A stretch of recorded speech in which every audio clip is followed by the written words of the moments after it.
First of all, the EPAC TV News welcomes everyone. Suspension of Operation Sugi Manungi Yauriba Kuki Devotional Army KRA gi military Singnabasina, Hawkib Agaski Tankunsa, Asangi Kabi along district, Manja Kuldagi Tado Purki Luchingban, Hakam Jomhau, Padon Pukrabamatung, Tamtin Otnay of Matung, the Hato Kibagi Tokdok Mari Lenana, Lay Hidraban Yakam Jomhau, Asi Baksang, Nasi Power Pangbalitri Hide. Tadau Community International, some government amadi center government da Tadau community leadership amadi imung manungsingbo security ki protection pibinaba haijagre. Loinana nekam jomhaugi mihat asi cold-blooded amasung Tadau community singda kuki militant sing chathaba cultural genocide ni haina TCI na phongdukle. Laikhidraba Tadau Gil Literature Society asangi chairman su oriba nekam jomhau asi August ki tang tarukta Tadau amasung maite community sing marakta Santi ki wari sanana blaki ba delegate trati ki manungda Tadau luchingba aman. Mahak asi mi phamasi loiraduna asangi karbi along da leiba mahaki khul manja besta hauki ba August ki tang kuntrada KRA gi kedraching ni chingna ba myosingna phaduna pukraba matung tamthin ot naiduna halaba matungda manak nakpa tuel thada khibadagi hojik phawba thiba khangdi haina official gi source amana hai. Ammaromda karbi along police na misi asiga mari lena investigation chathaba matamda KRA gi members sing chingnaba miyo manga phakatuna uhang pohong chathaba hokre. Police na chathaki investigation aduda aphaba miyo sing gi manungdagi amana phongdoropagi matung ina laikhidraba ne kam jom hawasi yan tamthin ot nei matungda halaba matung karbi along gi manung chana leiba municipal station gi jamuna turil haina khangnaba turil asida langthakibani adubu nong kana subadagi Turel imaya si wong khalapa man maram oirega hojik phawbagi oinadi nekam jomhau asi baksang phangba leitri Karbi Along police ki makok thongbo official asina makhata na hai laikhidraba nekam jomhau asi baksang asi thiba phangnanabagi damakta state adu leiriba National Disaster Response Force amadi State Disaster Response Force amadi civil police yauna tongan akhangai kaya yauna turil asida akanba mongda thibu humbagi thabak chatari Ammaromda nekam jomhau asi karigidamata kanana halibanu haibagi chapchaba paudi hoji phawba khangba leitriban makhataba police investigation da laikhidraba nekam jomhau imung manung haibadi mak imung singna manung singna police ta phongdorapagi matung inadi laikhidraba jomhau asi KRA amasung United Kuki Gram Defense Army apunba khulai paiba militant singna August ki tang 30 da jomhau gi yumda changlaba matungda phusairaba matung phaduna pukibani Tawdok asiba Tadau inpi Manipurna akan mongdi yaningdaba phongdok pagaloinana asingba thong asi national security da singnabani hairi thawong sing asi akan mongdi yaningdab uttuna hauji government of India ga khulai paiba kuki militant singa gi tawnari suwasi lokthokadabani masi lokthokdaba targadi Assam amasung Manipurda suda leiba kuki militant sing khulai paiduna micham praja sing otpanei bagi thabak asi kangkhalakthuna terrorist organization gumna chathriba operation sing asi athuba matam da mutharpa chungani haina Tadau inpi Manipur gi maikaidagi phongdorle Manipurda huji oiliba ne tadriba phibam amadi talaksida India gi Prime Minister Narendra Modi na Manipurda lakani haibagi matangda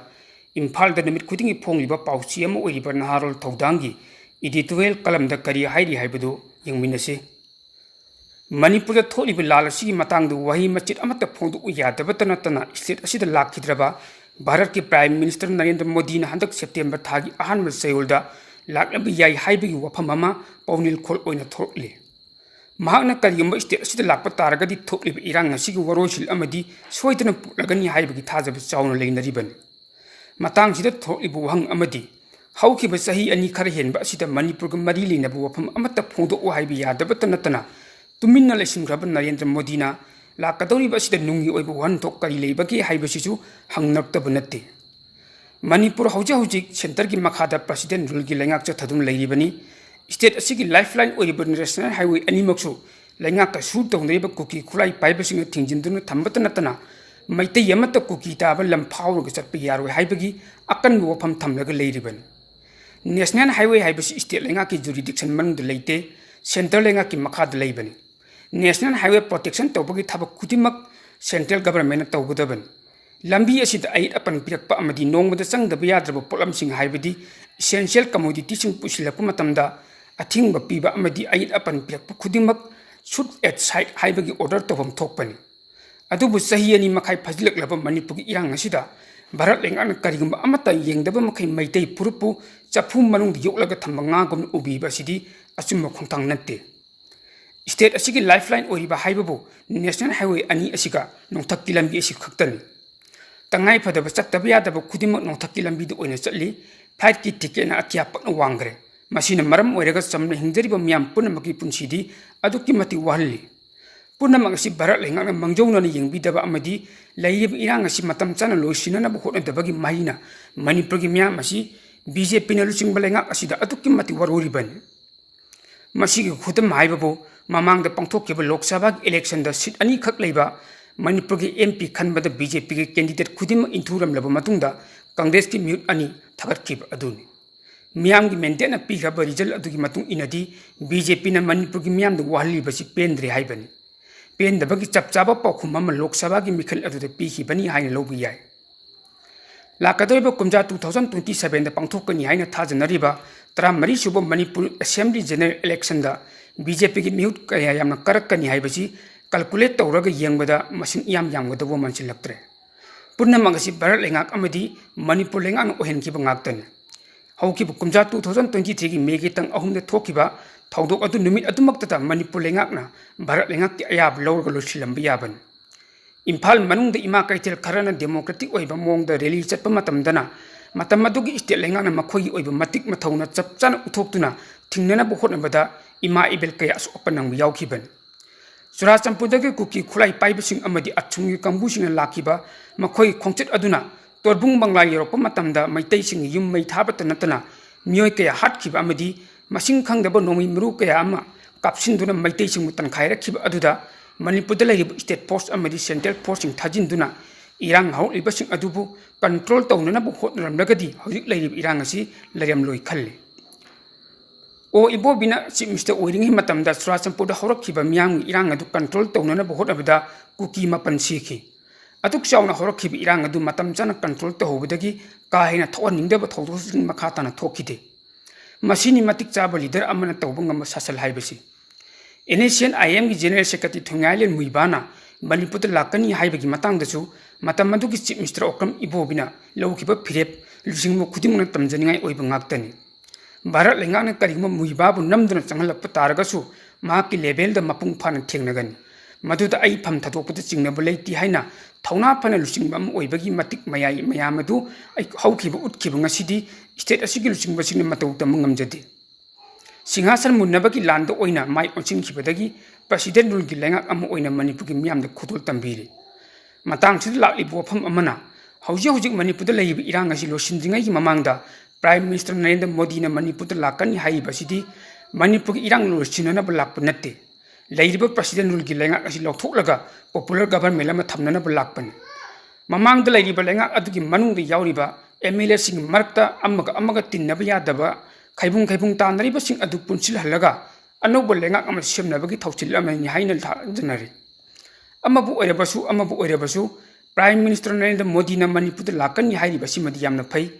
Manipur मियाम की अवाबसिंग असि उरग लखतपम थोप थबकसिंग लखतुना इंग तप मणिपुर अम ओहेलकनब होटनब ओइरसनु तौबतबु हौजिक फावबगी ओइनदी Narendra Modi Manipur लाकनी highway official ओइब पाउदी लैत्रि पुनमक असि ओइदुनसु लेबाक असिगे prime minister अम ओइना थेंगलबसु थेंगना Manipur लाकफमदि थोकपनि हाइबु वफमसु नहारोल थौदांग पाउचेगी editorial कलमदा यवकपन पाउ असिगे सरकम ओइना middle east की पाउ खर अपडेट तौजगे गजा बेस तब हमास टेरोरिस्ट ग्रुप की आर्म विंग की spokesperson Abu Ubaida हाथोक्रे हाइना Israeli defence minister Israel काजना लौथोक्रे अबू उबैदा इकोन कोनबो ओइना हौखिब इराई निमिता हमास की वरोल थदोखिबन महाक हाथोक्रे हाइना इजरायलना क्लेम तौरिबा असिगी मतंगदा हमास की मैकैदगिदी वफम अमत फोंदोरप लेत्रि डिफेंस मिनिस्टर ऑफिशियल ओइना लौथोक्त्रिङै ममांगदा इजरायल की प्राइम मिनिस्टर बेंजामिन नेतन्याहुना हमास की आर्म विंग ओइरिबा अल कसम ब्रिगेड की मतम सांग स्पोक पर्सन ओइदुन लाक्पा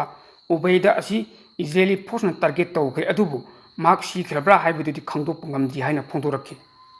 हौखिबा कुमजा 2023 अक्टोबर की तांग 8 लान हौरखरबा मतुंगदा इजरायली फोर्सना हमास की मिलिटरी पांपांगल अमसुंग पॉलिटिकली ओइबा मापांगल थुदेखरबा लेप्तना होटनदुन लाइबन टॉप लीडर कया अमसुंग मथंग हातोखिबा की मनुंगदा उबैदा हातोकपा असिना ख्वाइदगी अनौब थौदोक अम ओइरी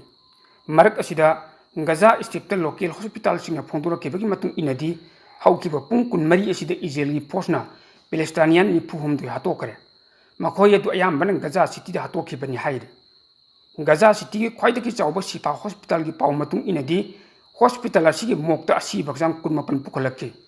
मखोय अदुगी मनुंगदा तरादी तेंबांग पोलम लौब लाकपदा सिखिबनी हाइरे अल ओदा हॉस्पिटल की पाव मनसु इजरायली फोर्स की एक्शन द मियो 38 सिखि मखोय अदुगी मनुंगदा तरेती तेंबांग की पोलम लौब लाकप मतमदा सिखिबनी हाइना पाव सोर्स अमना हाइरे इजरायली फोर्स न गजा सिटी दा एक्शन कंसिन तेंबांग की पोलम पुसिनबा थिंगलिंगै तलकता जहाज कन्वोय अमा तेंबांग की पोलम पुदुना बार्सिलोना दगी गजा तमना होंजिननबा खोंगसान हौख्रे ग्लोबल स्मूथ फर्टिला असिना इजरायली ब्लॉकेट थुगाइदुना गजा दा चाना थकननबा इसिंग अमसुंग हिदाक लांथक पुसिननबा होटनगनी हाइरे मेरीटाइम कन्वोय असि लेबाक 94 की म्यूसिंग सेमबनी मखोयगी खोंचत असिदा इटाली ग्रीस अमदी तुनिसिया की हिथांगफमसिंगदगी अतोप जहाज कयासु यौसिलकनी हाइना ऑर्गेनाइजर्ससिंग हाइरे मेडिटेरेनियन नोंचुप थंगबा मपालोमदा होंजिलकदोरिबा जहाजसिंग असि मसिंग कुलुम सुगनी हाइना थाजनरी खोंगसानबा हौदिङैदा पैलेस्टाइनियन की फिराल हाइबा जहाज अमा बार्सिलोनादा परेंग साना लेंखि सपोर्टर चा कयाना काफिये येंगदुना फ्री पैलेस्टाइन अमसुंग बॉयकॉट इजराइल हाइना लौथोखि मियामदा खंगनजबा अमा इपाक टीवी न्यूज़ की पाव कनागुम खरन डाउनलोड तौरग लिंक हाप्तबिदा तोंगान तोंगान social media page WhatsApp group अमदी फेसबुक पेज सिंग थागत पिरिबा अदु खुदक असिदगी तौबिदनब नोलुकना हाइजरी इपाक टीवी की पाव सिंग अमदी चैनल असिगी तोंगान तोंगान पोस्टिंग अतोपद शेयर तौनिंग नत्रग एनी मोंग अमदा थागतनिंग लेरगदी पाव अदुगी लिंक याउन थागत पियो लिंक याउन शेयर तौबिरिबा मियोसिंगबुदी इपाक टीवी ने थमोय सेना थागतबा फोंदोकजरी हाइजरी वफमसिंग असिबु तुंगोइनरगा मखातर डाउनलोड तौरग लिंक हाप्तबिदा पोस्ट थागलप थेंगरबदी लोगी मतेंग लौरगा कॉपीराइट क्लेम तौदुना एक्शन लौजरगनी मियाम की दमक लेजरीबा इपाक टीवी न्यूज़ हाइबा यूट्यूब चैनल अमदी एफबी पेज असिबो लाइक शेयर सब्सक्राइब अमदी फॉलो तौबिदुना तुम कोइन मियाम की सेवा तौबु ngamnanaba सपोर्ट तौबियो हाइजरीबा एडिटर इपाक टीवी न्यूज़।